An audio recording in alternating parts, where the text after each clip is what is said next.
You ask Tiger to solve. This deals with linear equations with one unknown.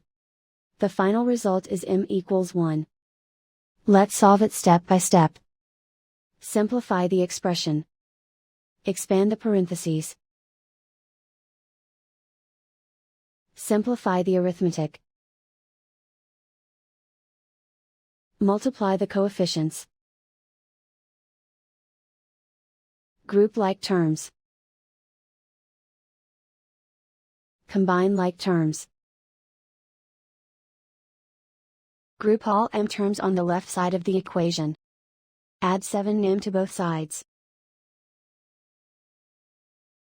Group like terms.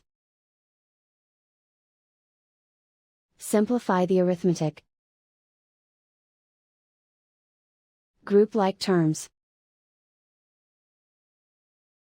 Simplify the arithmetic. Group all constants on the right side of the equation.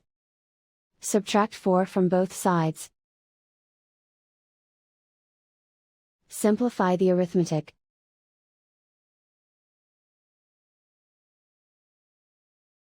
Isolate the m. Divide both sides by -21. Cancel out the negatives. Simplify the fraction.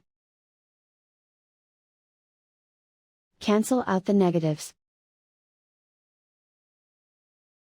Simplify the fraction. And so the final result is m equals 1.